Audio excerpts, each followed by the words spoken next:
Assalamualaikum warahmatullahi wabarakatuh.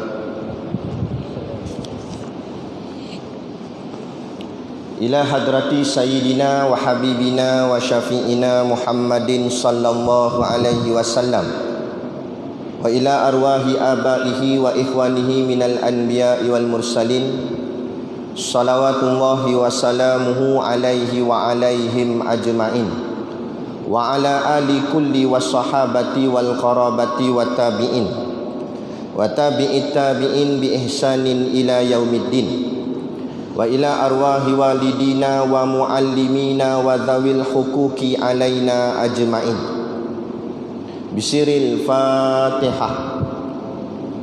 A'udzubillahi minasyaitonir rajim. Bismillahirrahmanirrahim. Alhamdulillah.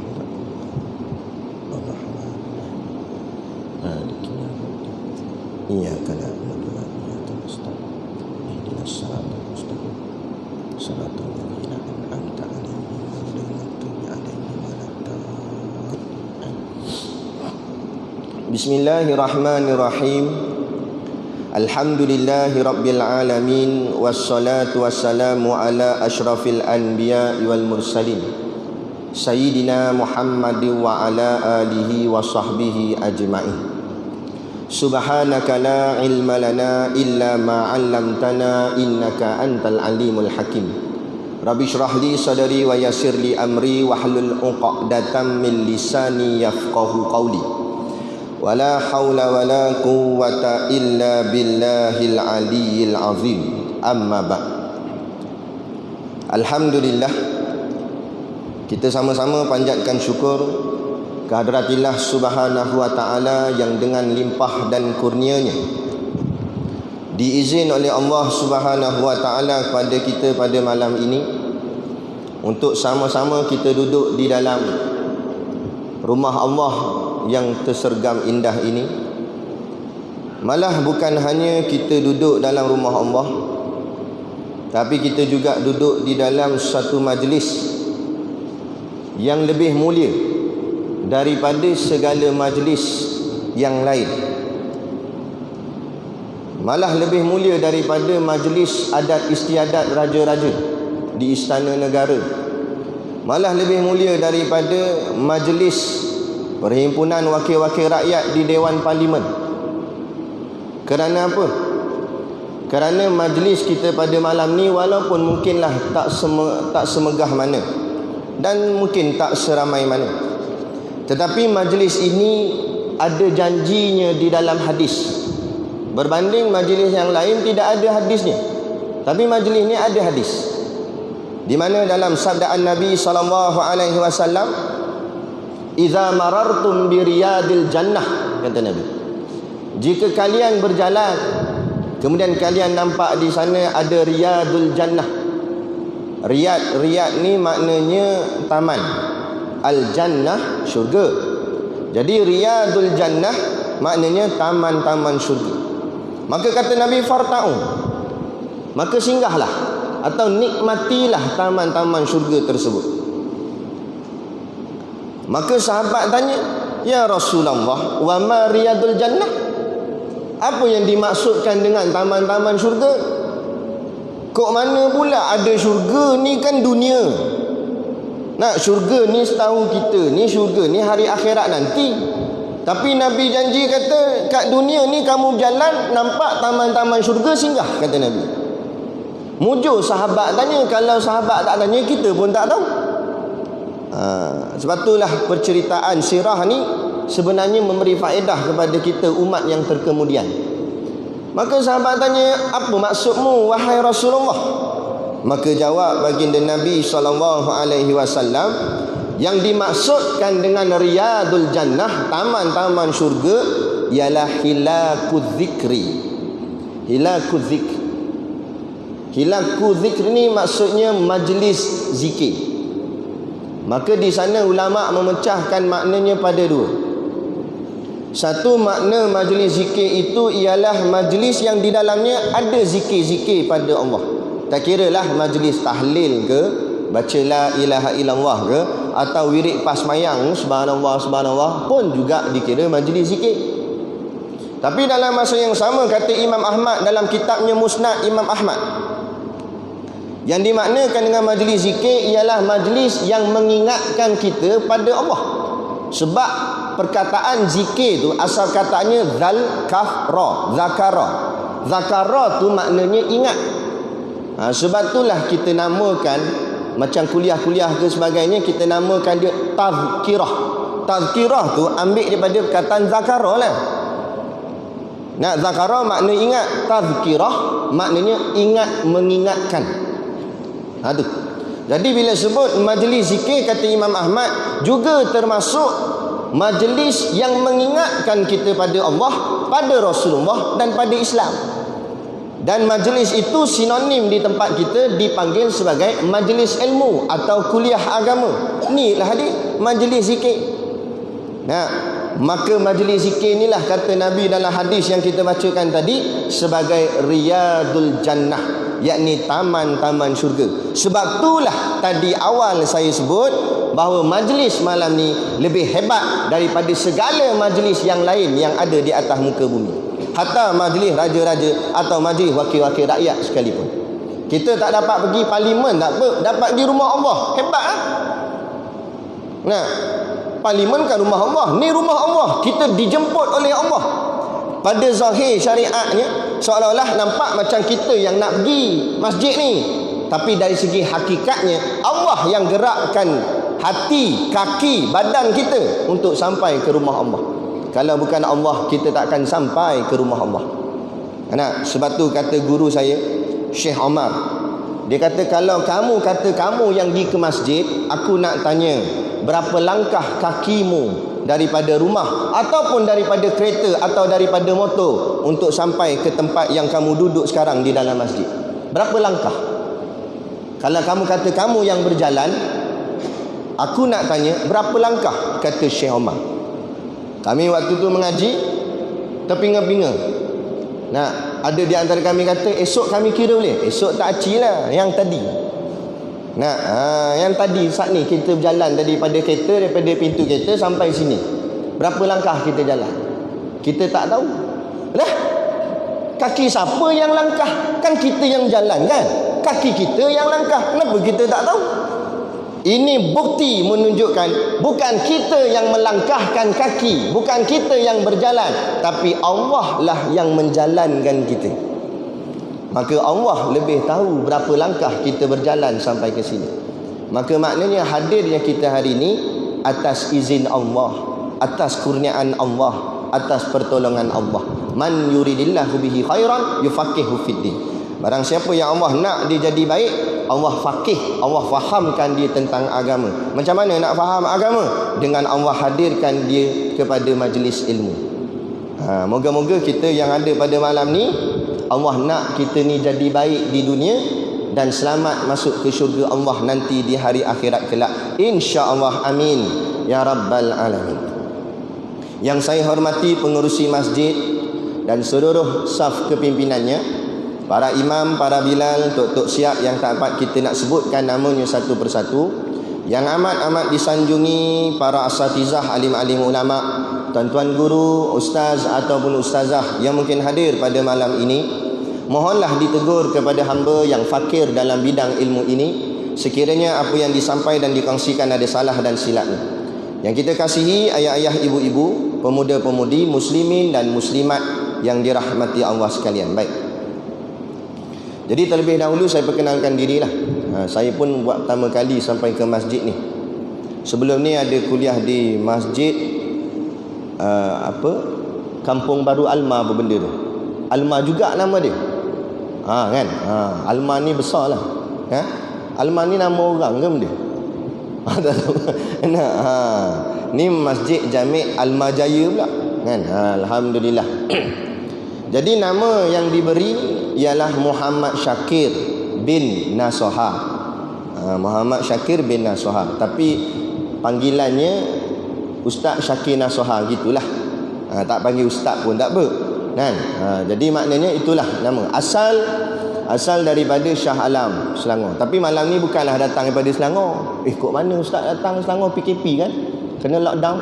Saya bukan datang dari Selangor. Asal orang Selangor. Wong Jawa orang ngomong Jawa. Faham? Orang Jawa tapi tak reti cakap Jawa. Dia terhenti sampai ke ayah aja Jawanya. Jadi tapi saya datang malam ni daripada bumi Beruas, Perak. Daripada Batu Hampar Beruas, Perak. Saya menetap di sana, duduk di sana berkhidmat sebagai timbalan mudir Pondok An-Nur dan Mahat Tafiz Kiam. Yang mudirnya juga merangkap guru saya, iaitulah Al-Fadil Tuan Guru Haji Siddiq bin Muhammad Nur, atau orang panggil dia Ustaz Siddiq Nur. Saya kenal ni orang Penang ramai kenal. Dia banyak kuliah belah sini. Ustaz Siddiq Nur tu itulah guru saya dan juga mudir saya. Dan saya pembantu beliau sebagai timbalan mudir sekolah. Jadi saya diminta oleh Ahli Jabatan Kuasa untuk memberi satu slot ceramah di masjid sinilah, Masjid Jami' Al-Majayun.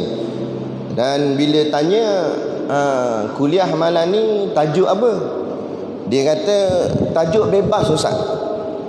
Jadi tajuk kuliah kita malam ni tajuknya bebas. Jadi kita akan hurai apa tu bebas. Sebab dia kata tajuk bebas.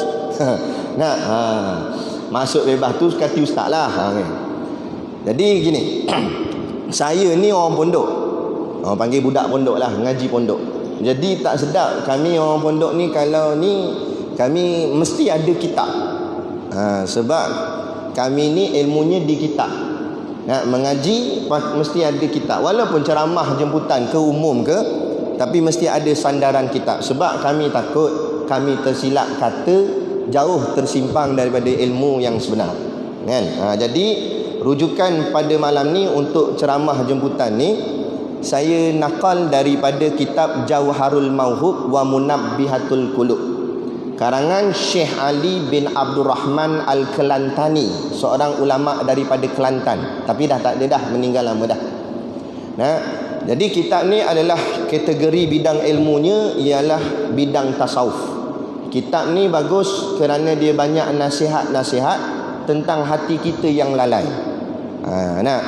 Sebab tu dia kata wa munabbihatul qulub. Maknanya sebagai bimbingan kepada hati. Hati kita ni banyak cakap terkona sana, tersimpang sana. Jadi kitab ni insya-Allah dia mendidik kita ataupun mengingatkan kita kembali. Itu panggil tazkirah, ingat mengingatkan. Kadang-kadang kita tahu dah, tapi kadang-kadang kita terlepas pandang. Tu. Jadi bukanlah malam ni nak baca sebiji kitab, tapi kita main cedok-cedok itulah mana yang orang cakap apa sesuai ataupun yang minat untuk saya cedokkan. Jadi dalam banyak-banyak bahagian, saya suka pada satu bahagian pada bab kelebihan berfikir. Ini bab yang pertama sebenarnya. Syekh ni dia susun bab yang pertama, Fadilatul Fikri, yakni kelebihan mikir. Kita banyak orang cakap apa, kita pandang mikir ni macam benda remeh je. Sebab tu Syekh ni dia letak bab yang depan sekali, bab fikir. Kerana fikirlah permulaan segala apa yang kita buat. Sebab bila kita nak buat satu, mesti kita fikir. Jadi kalau fikirnya elok, maka hasil buat kerjanya pun elok. Kalau fikirnya tak elok, maka hasil kerja pun jadi tak elok. Maka pentingnya soal fikir. Sebab tu lagi pula di zaman kita hari ni, bukan lagi dalam bentuk, lagi-lagilah di negara kita khususnya, bukan lagi dalam bentuk peperangan senjata. Itu dulu sebelum merdeka, angkat senjata. Tapi peperangan kita di akhir zaman ni, khususnya negara kita, dipanggil Ghazwatul Fikri, yakni peperangan pemikiran. Kalau kita tak ambil cakna benda ni, kita tak sedar bahawa sebenarnya pemikiran kita sudah dirosakkan oleh barat, oleh musuh-musuh Allah. Kita ingat kita masih lagi Islam, rupa-rupanya pemikiran kita jauh menyimpang daripada Islam. Kadang-kadang jadi begitu. Takut pemikiran kita tersongsang dengan pemikiran liberal, sekularisme dan sebagainya, yang konon-konon ala-alanya dipanggil Islam moden. Islam ni mana ada moden kuno. Islam daripada zaman Nabi sampailah hari kiamat esok, Islam tetap Islam. Tak ada istilah sekarang Islam moden, yang dulu Islam lama. Tak ada. Tapi inilah yang mereka bawa pada hari ini. Mereka nak merosakkan pemikiran kita. Mereka nak bawa satu bentuk konon-konon pembaharuan dalam agama. Pembaharuan dalam agama inilah sebenarnya yang dipanggil bid'ah dalalah. Bukan pasal wirid pas mayang, bukan baca Yasin malam Jumaat, bukan baca talqin. Nah, bid'ah yang menyesatkan inilah pembaharuan-pembaharuan yang tidak ada sandaran langsung daripada Quran hadis. Kan? Sebagai contohlah, anda nak tunjuk contoh. Kalau dalam ikut perundangan Islam, hukum bunuh kisos. Nak hukum bunuh, dendanya pun bunuh juga. Orang kena tangkap sebab bunuh, hukumnya bunuh. Dan yang boleh maafkan si pembunuh tu hanya si waris keluarga. Tapi saya nak tanya, di perundangan negara kita, nah, adakah ikut hukum itu? Siapa yang boleh memaafkan si pembunuh? Raja, agung, sultan, mahkamah tinggi, mahkamah rayuan. Mana ambil mana? Dalam kitab mana ambil? Hukum fiqh mana ambil? Nampak? Tu kata yang tu baru sebenarnya bid'ah, yang tidak ada sandaran langsung. Tetapi kalau baca wirid pas mayang ada sandaran. Allah suruh ingat pada dia tika mana pun. Dah apa salahnya kita ingat pada Allah lepas mayang? Nah, kita baca, walaupun ada yang mengatakan hadis baca suratul kahfi pada malam Jumaat, tapi ada juga hadis yang cerita tentang baca surah Yasin, kerana Yasin itu ibarat jantung. Tak ada masalah. Nah, suruhan suruh baca Quran, tak ada masalah. Jadi itu bukan sebenar bid'ah yang sebenar. Bid'ah ni yang merosakkan agama, tu baru bid'ah. Jadi baik.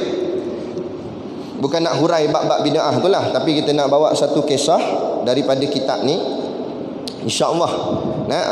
Mula-mulanya saya bacakan cerita dalam kitab ni, kemudian kita huraikan, tengok sama-sama apa maksud ataupun intipati yang kita boleh ambil daripada kisah ni.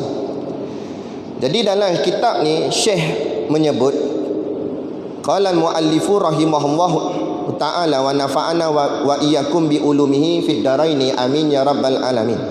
Kata pengarang kitab, kata Miqdad ibnu al-Aswad. Miqdad ibnu al-Aswad, tak hafal nama dia pun tak apalah, tapi ini salah seorang sahabat Nabi. Apa jadi? Masuk aku atas Abi Hurairah. Makna masuk sini maknanya dia bertemu. Miqdad sahabat Nabi ni, dia berjalan-jalan, kemudian dia bertemu dengan Abu Hurairah. Kita cuba bayangkanlah keadaan tu. Dia bertemu dengan Abu Hurairah radhiyallahu anhu. Maka mendengar aku akan dia berkata. Bila bertemunya Miqdad dengan Abu Hurairah pun bercakap. Apa Abu Hurairah kata? Sabda Nabi SAW, berfikir satu saat itu terlebih afdal daripada ibadat setahun. Matan Arabnya, tafakkaru sa'atan khairun min ibadati sanah.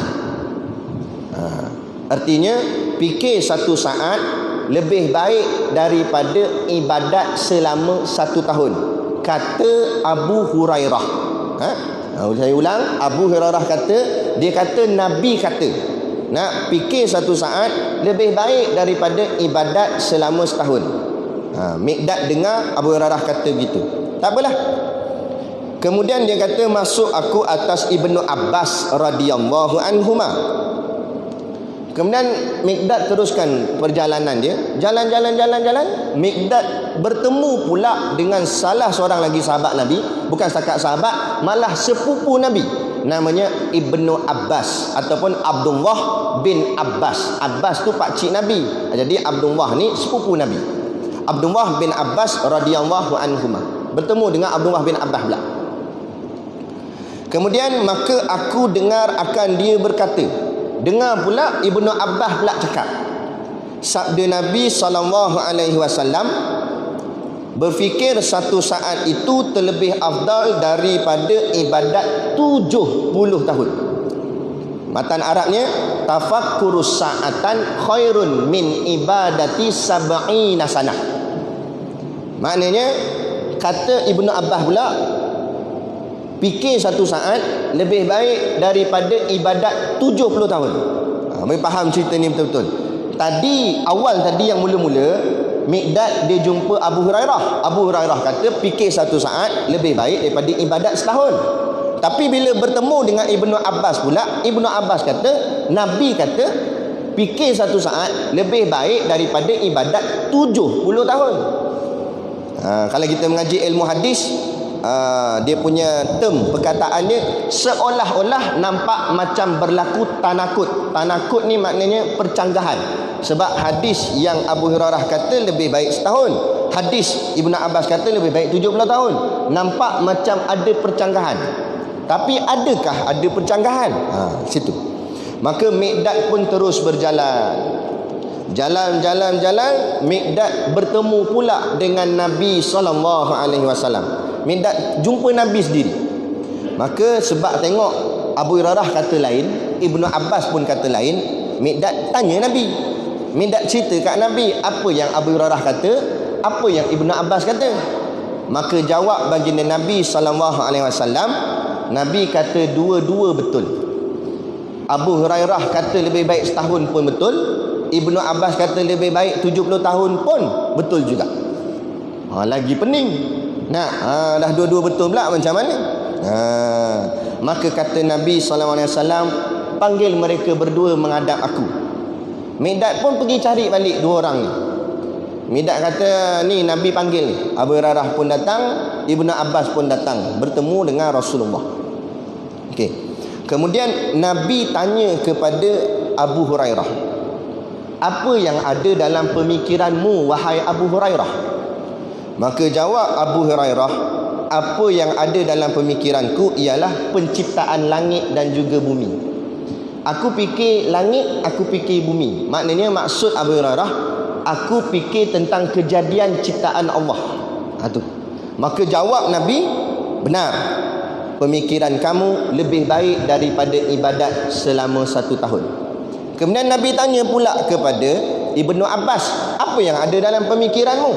Maka jawab Ibnu Abbas, apa yang ada dalam pemikiranku ialah aku memikirkan soal matiku dan huru-hara yang aku hadap lepas mati nanti. Maka jawab Nabi SAW, benar pemikiranmu, dan pemikiranmu itu lebih baik daripada ibadat 70 tahun. Itu cerita dia. Bagi faham cerita, lepas tu baru saya hurai. Jadi apa maksud kisah ni? Kita mulakan dengan yang pertama, yakni Abu Hurairah dahulu. Abu Hurairah jawab kepada Nabi, apa yang dipikir dalam kepala ialah kejadian langit dan bumi, penciptaan langit dan bumi. Masa Abu Hurairah jawab benda ni, Nabi pun menyebut ayat Quran yang diturunkan pada Nabi.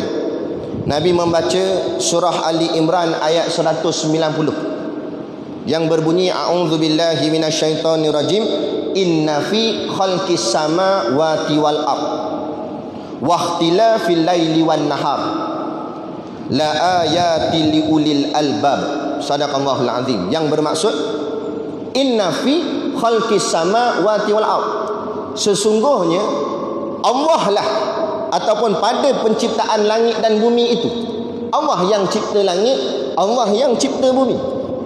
Maka daripada ayat ni ulama menghuraikannya. Kenapa pada ayat ni Allah sebut Allah cipta langit, Allah cipta bumi? Kenapa tak sebut semua? Ke langit dengan bumi je Allah cipta lah lain? Kenapa tak sebut Allah cipta pokok, Allah cipta tanah, Allah cipta batu, Allah cipta besi? Nah, mereka kata kalau macam tu teballah Quran Ustaz. Betul juga. Memang betul. Tapi timbul pula satu lagi persoalan, kenapa Allah sebut Allah cipta langit, Allah cipta bumi? Kenapa Allah tak sekalikan je Allah sebutlah aku cipta alam? Sebab langit dengan bumi kan alam. Ataupun Allah sebut aku cipta makhluk, sebab langit pun makhluk, bumi pun makhluk. Tapi Allah sebut dua, aku cipta langit, aku cipta bumi. Okey, boleh setakat ni boleh jelas. Sekarang apa yang saya sebut tadi ni tinggalkan ke tepi sekejap. Tinggalkan sekejap saja. Kemudian saya nak bawa satu lagi analogi. Kita mungkin biasa dengar orang Melayu kita dulu-dulu ada sebut, di mana bumi dipijak, di situ langit dijunjung. Betul? Dalam ayat ni pun ada perkataan bumi, ada perkataan langit. Seolah-olah nampak macam sama pada ayat yang saya suruh letak pi tadi tu. Jadi apa kaitan dia? Kenapa Allah sebut langit, Allah sebut bumi? Dan kenapa patah Melayu? Sebenarnya patah Melayu ni, orang kata orang tua-tua kata. Sebenarnya bukan orang tua-tua, tapi ulama kata. Orang tua-tua tu maksudnya ulama lah, para masyaikh.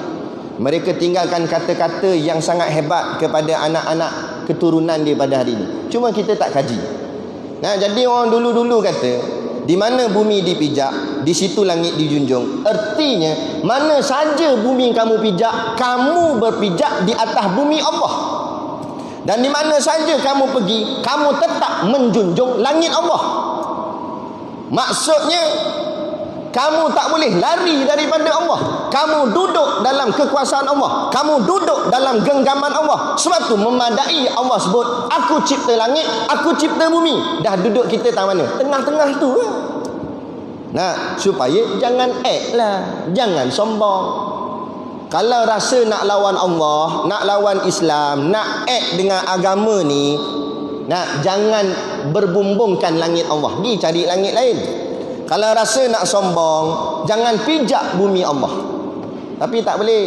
Kita akan sentiasa, mana kita pergi, bumi ni juga bumi Allah yang kita pijak. Mana kita pergi pun tetap langit Allah tu juga yang kita junjung. Ni dak, bila orang nak laksana hudud, dia nombor satu lawan. Apa benda ni, potong-potong tangan ni? Dah mu tak baca Quran ke? Tak jumpa ayat tilka hududullah, ini hukum aku, kata Allah. Dah mu duduk dalam mana? Duduk kat mana? Nak lawan Allah, jangan sombong. Kalau kafir yang cakap tak pelik. Sebab kafir mana faham bab-bab ni. Kita umat tauhid, umat yang yakin pada Allah, umat yang meyakini dengan lisan, menyebut aku naik saksi bahawa tak ada Tuhan melainkan Allah. Tiba-tiba lawan Allah. Ada kan?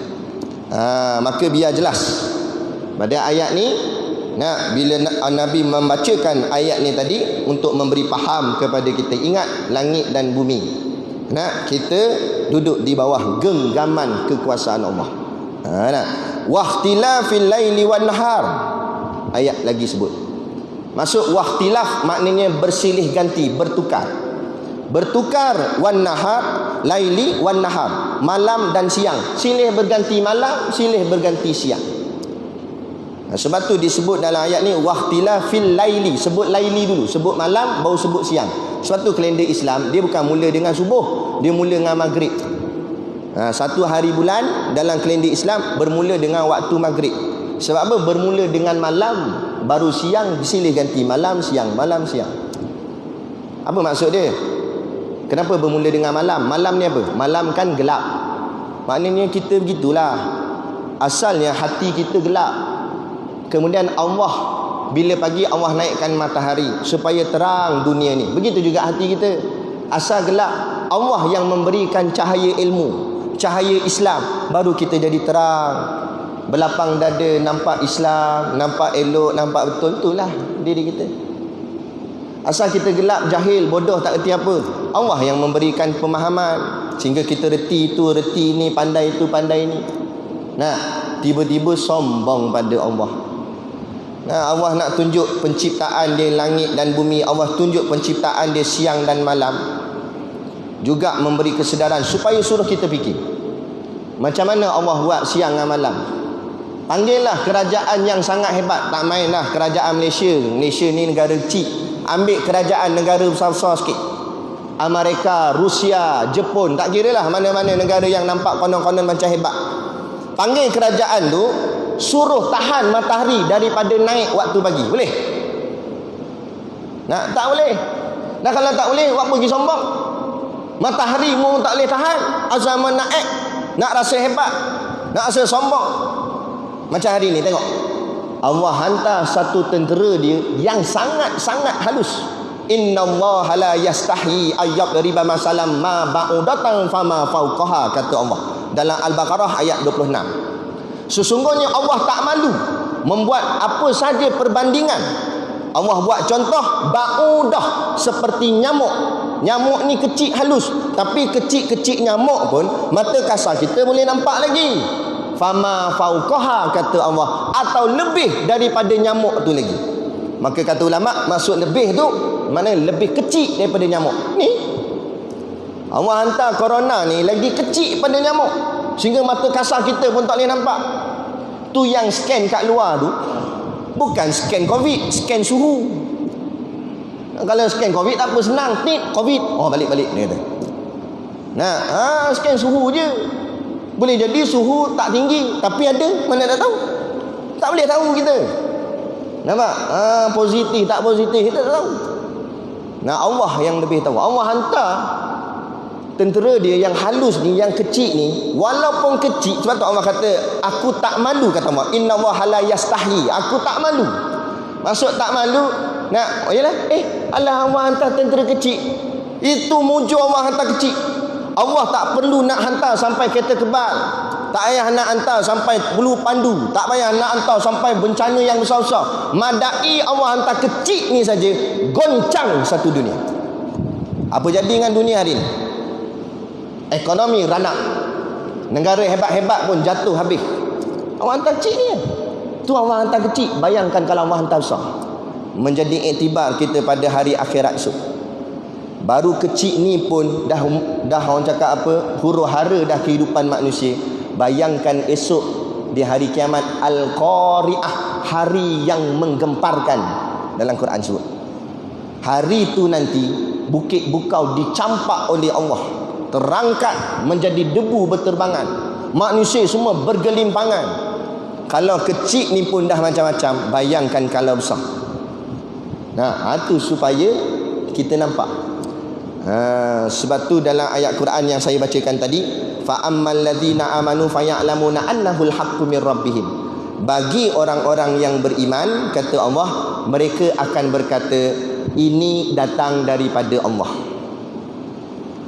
Dia nampak bila sebut COVID ni, nampak penyakit, tak kira lah corona ke koroni ke, tak kira apa nama penyakit pun, bila ujian tu datang, dia terus akan berkata ini datang daripada Allah.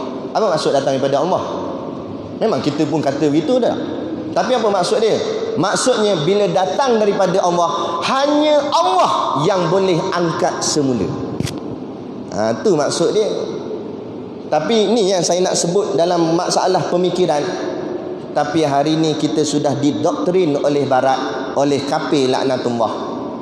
Ada di antara kita, saya tak kata semua, tapi ada di antara kita yang terus memberi harapan ataupun beranggapan, sampai terkeluar daripada mulut dia berkata, selagi tak jumpa vaksin ni, mampulah kita. Betul tak? Rosak akidah nak cakap gitu. Siapa yang selamatkan kita? Vaksin atau Allah? Siapa yang selamatkan kita? Doktor pakar atau Allah? Nah, ikhtiar tak salah. Ikhtiarlah pakai pelitup muka, semayang jarak, tembak kod dahi. Nampak? Tulis nama. Tapi tulis nama ni bagus juga, baru kita tahu siapa datang, siapa tak datang. Oh, tak ada nama dia, oh, tak datang.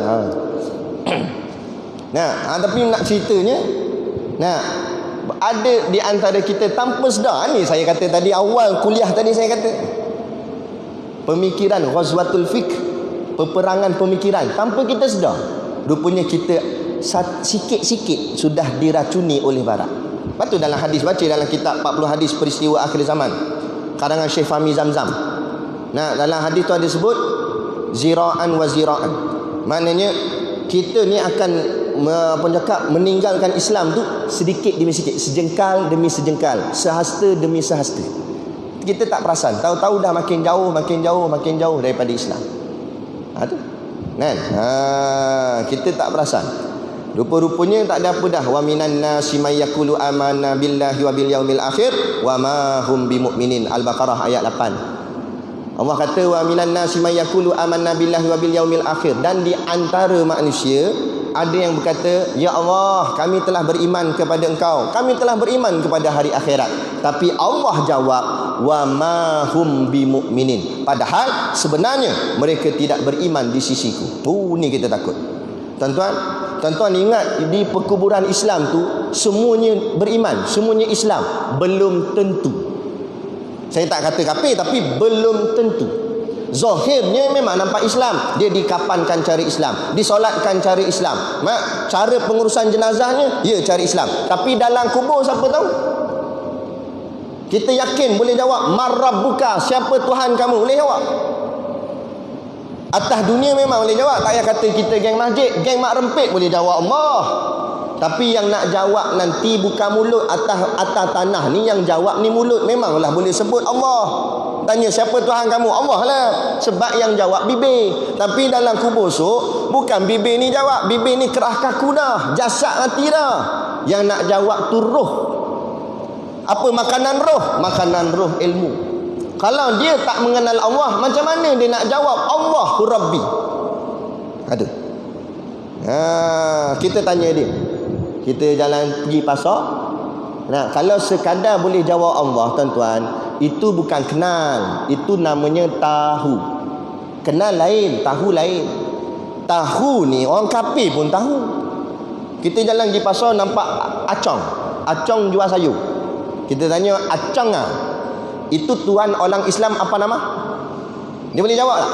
Dia boleh jawab. Dia kata itu tuan orang Islam Allah lah. Dia kata. Dia boleh jawab Allah. Nah, gerai sebelah tu jual daging. Orang Islam, nama Ahmad. Kita pun tanya Mat. Mat, Tuhan orang Islam nama apa? Ahmad pun jawab Allah lah. Ahmad jawab. Kita pergi balik ke Acong tadi. Acong nak tanya lagi boleh? Boleh, Acong kata. Nak tanya tadi Tuhan orang Islam itu Allah apa sifat? Macam mana itu sifat Allah?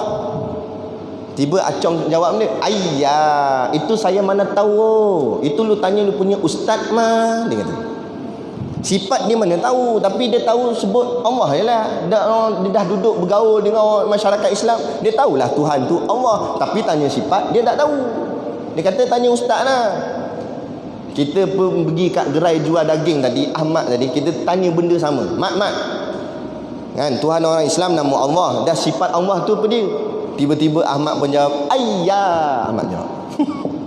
Ahmad pun tak tahu. Dan bubuh nama Ahmad apa? Ahmad Chong lah. Dan apa beza di Islam dengan kafir kalau begitu? Nampak? Kenal Allah ni kenal dengan sifat-sifatnya. Bukan sekadar tahu namanya. Macam saya, tuan-tuan tak kenal saya. Tuan-tuan mungkin tahu sebab apa? Ada keluar poster ke, ataupun tadi pengurusi bagi tahu dah. Jadi bila tuan-tuan keluar pergi tandas, ada orang baru datang. Siapa dia duk jerit kuat sangat tu? Siapa dia ceramah tu? Kita pun kata ni ustaz. Tahulah ustaz mana? Tahu Syakir apa dah tahu nama. Dia tahu gitu. Lepas tu dia tanya pula, Syakir dia duduk mana? Anak berapa? Tinggal mana? Mana aku tahu? Aku kan kenal dia, aku tahu je. Nampak? Sebab apa? Sebab dia baru bertemu dengan saya malam ni. Tapi kalau tanya anak murid saya yang ikut saya sekali ni, yang dah hidup dengan saya 2-3 tahun kat sekolah, tanya dia, ustaz nama apa? Nama dia Syakir Nasoha. Lepas tu isteri baru seorang. Baru seorang, kena faham. Anak baru 2 orang. Asal Shah Alam Selangor. Dia boleh cerita satu-satu. Sebab apa dia boleh cerita panjang-panjang? Sebab dia kenal. Jadi kalau kita tak boleh menghuraikan sifat-sifat Allah, persoalan yang timbul, adakah kita baru kenal Tuhan semalam? Tepuk dada tanya iman masing-masing. Sudah berapa tahun kita hidup di atas muka bumi? Ada orang hidup 40 tahun, 50 tahun, 60 tahun, 70 tahun, 95 tahun pun ada. Bertahun-tahun kita hidup di atas muka bumi. Adakah kita kenal Tuhan kita? Nampak?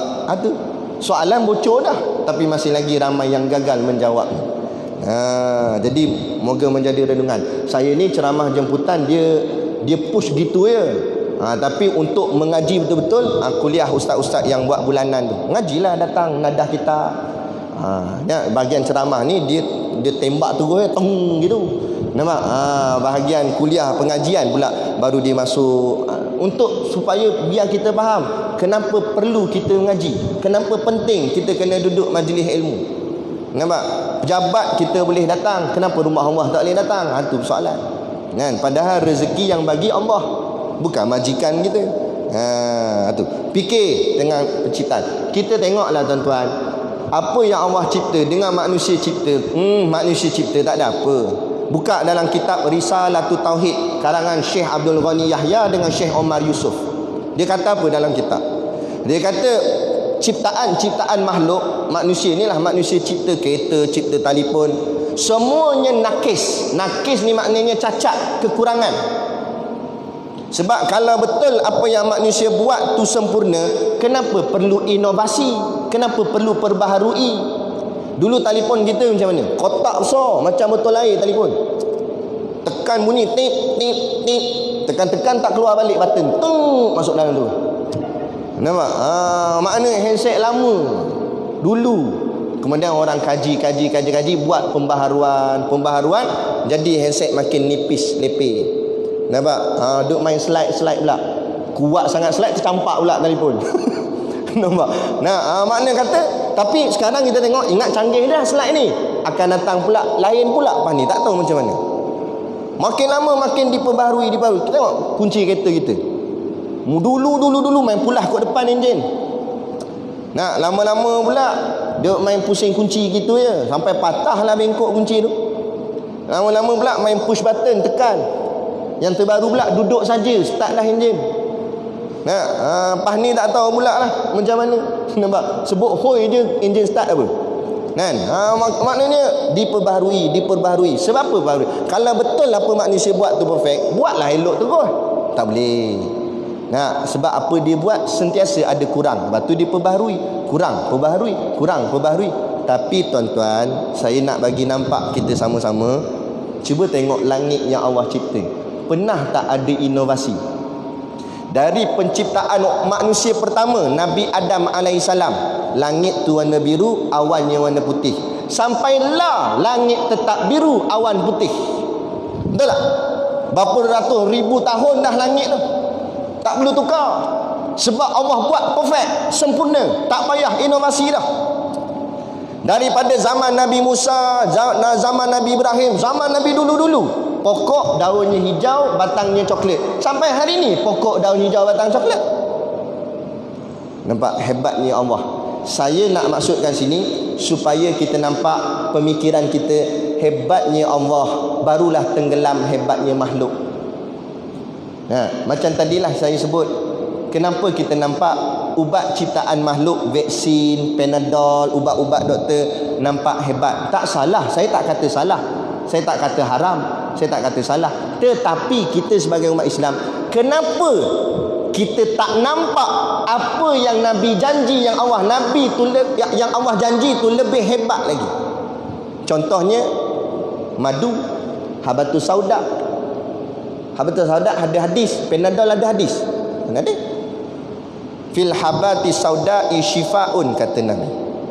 Pada habatus sauda itu ada penyembuh, min kulli da'in, bagi setiap penyakit, kata Nabi.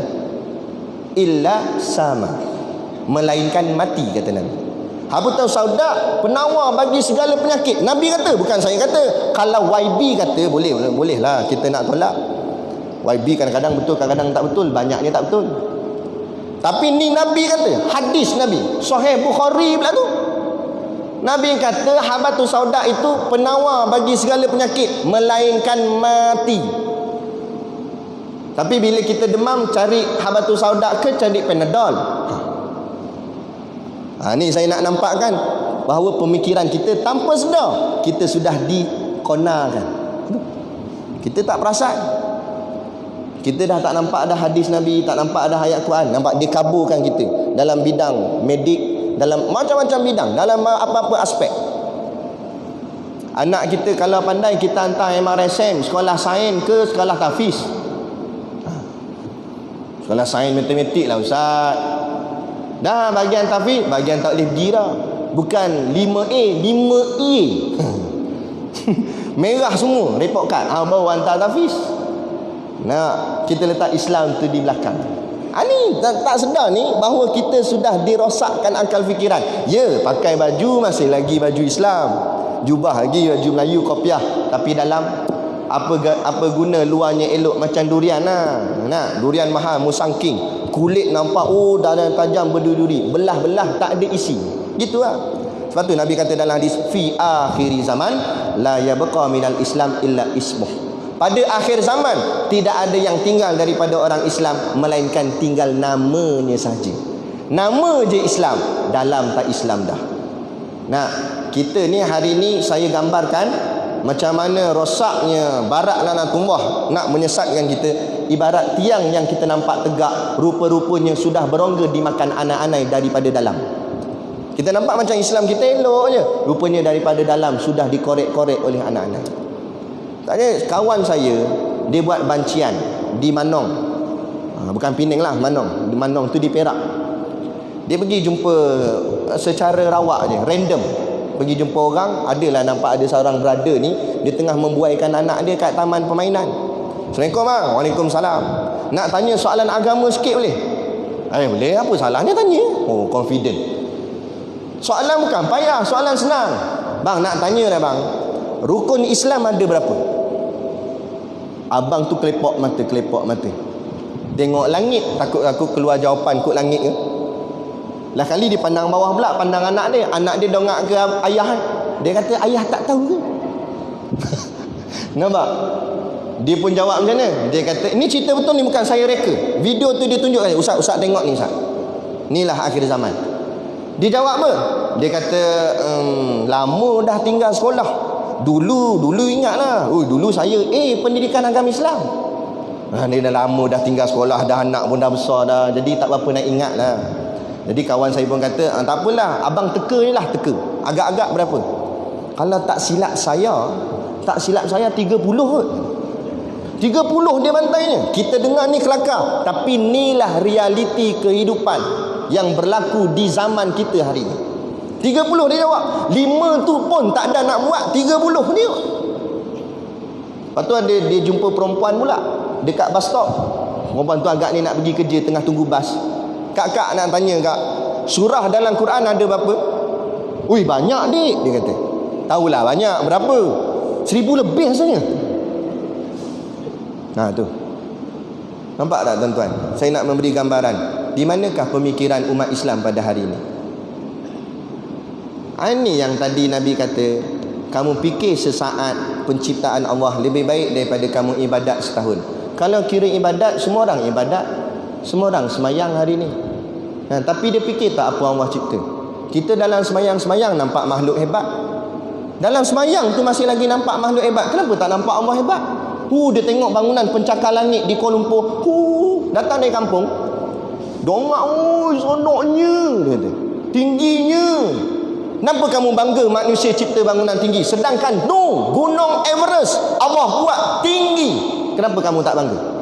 Tak ada bangunan yang boleh lawan Gunung Everest. Allah buat kukuh. Nampak? Kenapa tak nampak Allah yang hebat, tapi nampak makhluk yang hebat? Sebab apa? Sebab pemikiran kita sudah jauh daripada Allah. Ini sikit demi sedikit. Bila yang ni kita dah kena racun, jadi apa saja pemikiran kita bukan membawa kepada agama dah. Kita beli rumah sebab apa?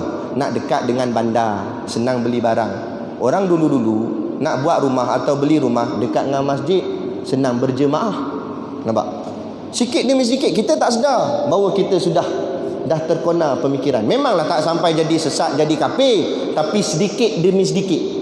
Ingat kafir ni tak semestinya jadi Kristian, tak semesti jadi Yahudi, tak semesti jadi Hindu, tak semesti jadi Buddha. Cukup dengan kita tinggalkan Islam, kita sudah layak dipanggil kafir. Nampak? Tak ikut Islam, kafir dah.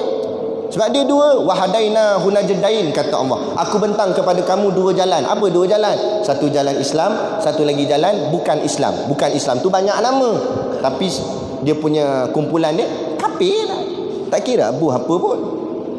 Nah, lepas tu sekarang ni pula ada istilah bila kita bawa Islam, janganlah Islamik sangat. Habis nak kapimik sangat. Nah, dia kata jangan Islamik sangat. Dalam istilah kita menganut agama Islam, tak ada Islamik. Memang bila Islam lah kena ikut. Bukan istilah Islamik tak Islamik. Kita agama Islam, ikut Islam lah. Allah sikit-sikit ayat Quran, sikit-sikit ayat Quran. Lepas tu nak ayat Bible. Inilah yang berlaku, tuan-tuan. Betul. Dalam satu mesyuarat, apa nama, datuk-datuk lah, kita tak sebut lah, tapi ni pun cerita.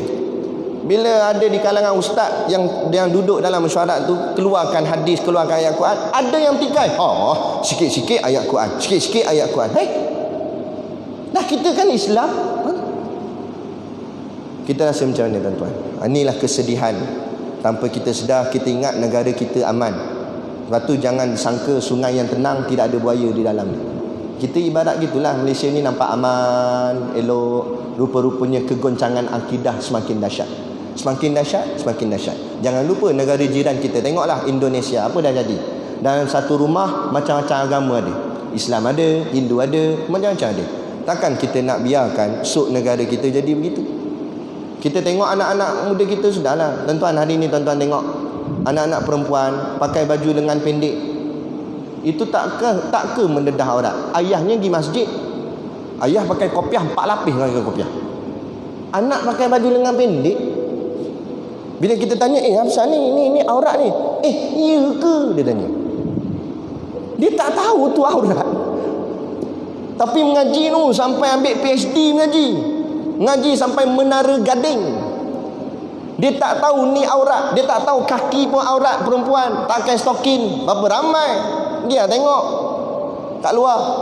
Bukan ni anak kadang-kadang anak kita, anak saudara kita.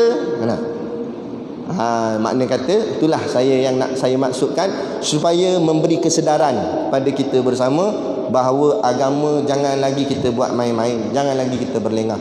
Boleh jadi bila Allah turunkan bala seperti ini atau ujian seperti ini, kerana Allah nak kita ingat pada dia.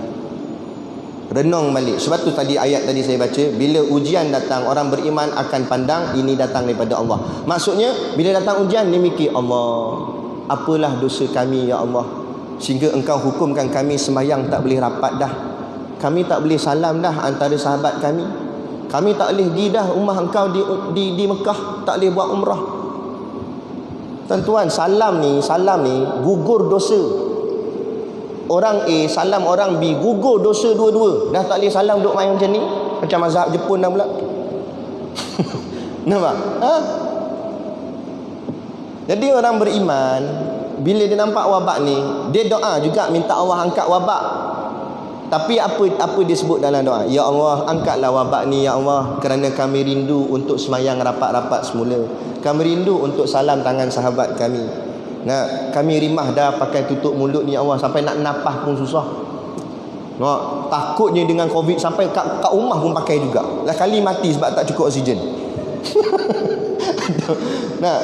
Macam ni tuan-tuan punya pandangan semayang jarak ni. Memanglah betul kita nak ni kan, tapi lama mana? Ke tuan-tuan dah selesa sonok semayang jarak ni? Dia kata sonok Ustaz boleh pusing Ustaz. Saya sampai sekarang rasa kekok. Kekok sungguh lah, apa semayang gini. Kita rindu untuk rapat semula jemaah, bahu bertemu bahu. Kita berdoa, ya Allah, tolonglah angkat wabak ni ya Allah. Bukan kerana wabak ni menyusahkan kami kerja tu kami tak kisah. Bukan kerana wabak ni menyusahkan kehidupan dunia kami, itu kami tak apa-apa kisah. Yang kami kisah, wabak ni menyebabkan agama kami terganggu ya Allah. Tolonglah ya Allah. Itu doa orang beriman. Tapi kalau orang kafir, bila datang wabak ni, dia fikir apa? Fikir job dia, fikir projek dia. Itu orang kafir. Kita jangan sama pemikiran dengan orang kafir. Nampak? Orang munafik, orang fasik. Dia kata janganlah buat PKP. Kami nak berlakon macam mana? Kami nak menyanyi macam mana? Yang dipikir hiburan. Itu yang jadi masalah. Jadi cukuplah setakat tu. Tengok kepala pun makin sengit aja. Udahlah tu. Jadi itu yang dapat kita kongsikan. Moga-moga membuka pemikiran kita biar nampak Islam. Moga tak kiralah. Sekarang ni tuan-tuan, saya menyerulah, janganlah cari titik perbezaan di antara kita. Perbezaan warna parti ke warna apa ke. Kita cari titik persamaan sebagai kita yang mengucap dua kalimah syahadah yang sama. Kita sebagai orang Melayu Islam, tuan kepada tanah ni, sebagai orang Islam yang sama, kita bersatu hati. Sedikit perbezaan pandangan dan sebagainya itu biasalah. Dalam adik-beradik pun kadang-kadang bertelagah. Ini kan pula bukan adik-beradik. Jadi kita jangan cari perbezaan, tapi cari titik persamaan. Kalau kita sibuk mencari perbezaan, musuh orang kafir yang nak menjatuhkan Islam lebih seronok lagi tengok kita bergaduh, yang untung mereka.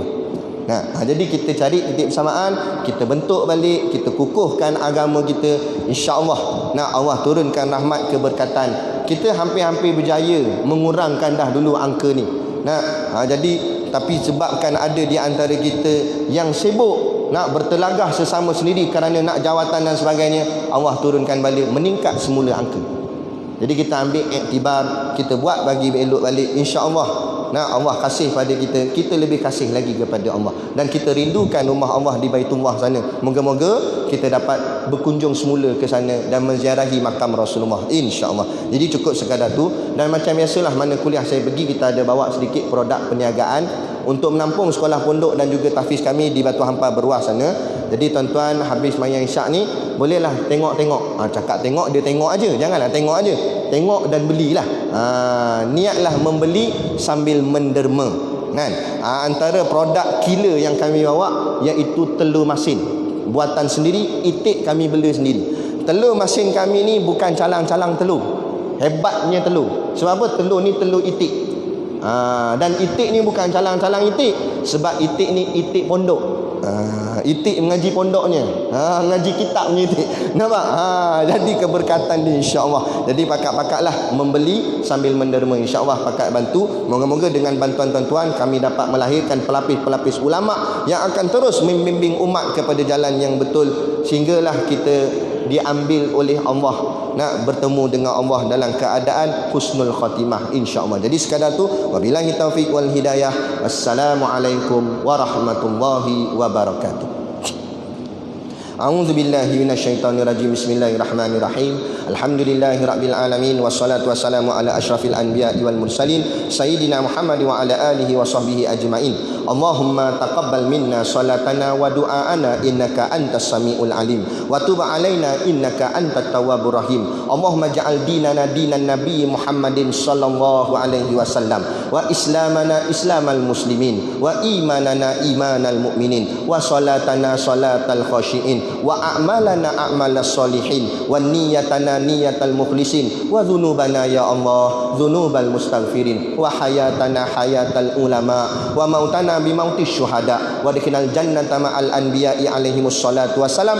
Rabbana atina fid dunya hasanah wa fil akhirati hasanah wa qina adzabannar wa qina adzabannar wa qina adzabannar. Wa sallallahu ala khairi khalqihi sayyidina Muhammad wa ala alihi wa sahbihi wasallam. Subhana rabbika rabbil izzati amma yasifun. Wassalamun ala mursalin walhamdulillahi rabbil alamin. Amin ya rabbal alamin. Taqabbalallahu minna wa minkum. Takbir. Allah.